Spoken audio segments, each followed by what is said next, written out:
Well, hi, it's Professor Photo again, and I wanted to take time to thank all of our new subscribers and our new viewers. We really appreciate it. And let's get right into what is probably the most exciting thing that's been happening probably in the last 2-3 weeks.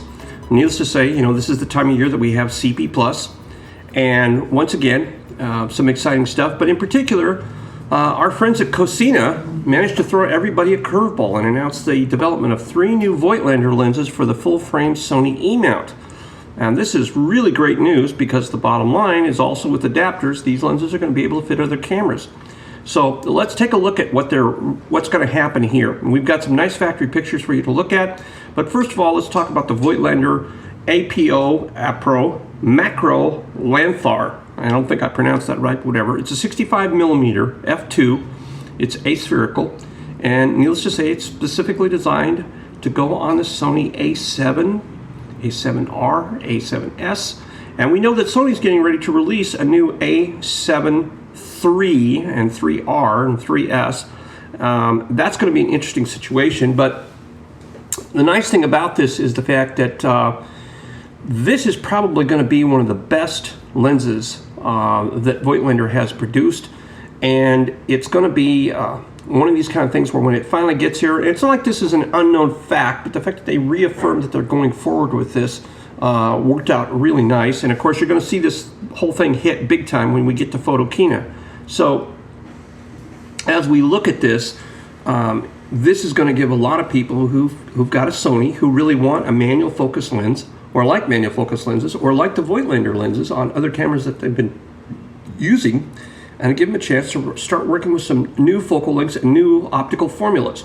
So when we look at this 65, the maximum you're going to get in terms of magnification on this is like 1:20 when you get down to the shorting shooters distance, and that's about 31 centimeters. And the focal length is 65. Okay, so that basically is right in the ballpark of a little bit longer than a normal average focal length normal lens. So it's going to have a lot of flexibility, and I think actually this will make a very interesting portrait lens, believe it or not. The fact that it is f2 is going to give it a really nice feel because you'll be able to work with this lens wide open. We don't have any final pricing on this yet, but I think it'll probably be something in the neighborhood of probably around $1,200, maybe a little higher, maybe 15, who knows, maybe a little lower. So we'll have to wait and see.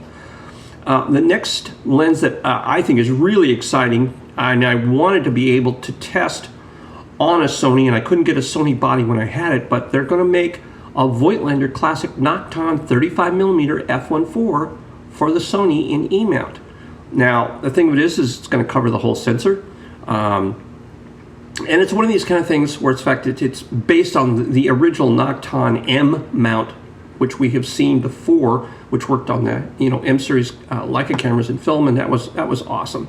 So here we have an optical design that's being optimized for the E-Mount digital devices and their sensors. So this is really kind of cool. And of course, as I keep telling people, the Nocton lens is a unique optical formula. So the nice thing is once again, this is going to give you that kind of Manet-Monet feel in a 35, but it's going to give it to you even wider. It's going to give it to you at the situation of full-blown, full-frame. This is going to be fun, and especially if you put it on something like a Sony A7S2 or A7 IIIS, you're going to be able to do some amazing things when it comes to getting into low-light environments. The lens that I'm most excited about, believe it or not, is the Voigtlander Nocton 40 f1.2.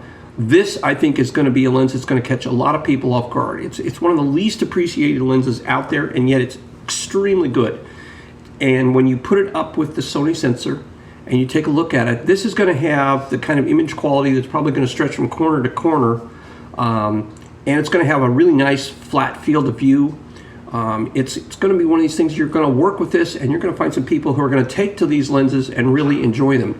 Now, we have to say a little bit about the fact that, Sony has already let everybody know that they're going to have the new A7R3, A7 III, whatever you want to call it, the new series, and that's going to be a monster machine. I mean, they're talking about the possibility of like 80 million megapixels, a whole rework, and this is going to be in response to the fact that Fuji's GFX is just basically kicking ass and taking names out there in the marketplace.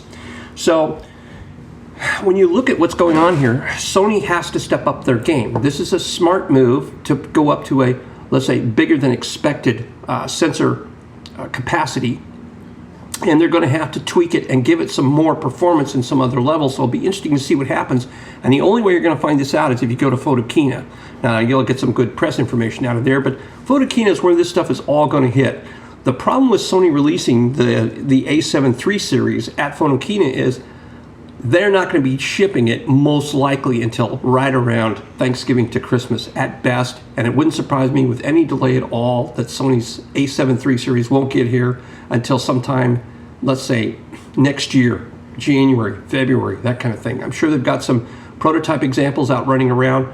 But the great thing here is the fact that Cosina is stepping up and being very smart about producing these lenses to go with the Sony A7. So now you've got the 65, you've got the 35, and you've got the 40. Not to mention the fact that there are other Voigtlander lenses that you can use in these situations. So I'm really excited about this. I think this is one of the biggest stories to come out of CP Plus this year. So this is Professor Photo saying thank you. If you like what you're seeing here, please do me a favor. Hit that subscribe button. You can follow me also on Instagram. You can follow me on Twitter. You can follow us on Facebook at Professor Photo. And if you're a Voigtlander lens owner, please come and join the Voigtlander Lens Club on Facebook. You have to own Voigtlander lenses. You can use any camera body you want. It's not a problem. And we're looking for new members. And right now we've got members from about 11 countries. So this is looking like a lot of fun. This is Professor Photo. Thank us. Like us. And we appreciate you all, and especially all of you new subscribers and new viewers. We're getting tons of email every day. And I just had a guy who sent me an email the other day, said he watched the video for the Nocton F1.550. He was so impressed that the minute he finished watching the video, went out, got on the phone, and bought a lens. So we're happy to see people enjoying these things. We're hoping to have some other surprises for you in the near future. We'll have another video for you very soon. Thank you so much. Bye-bye.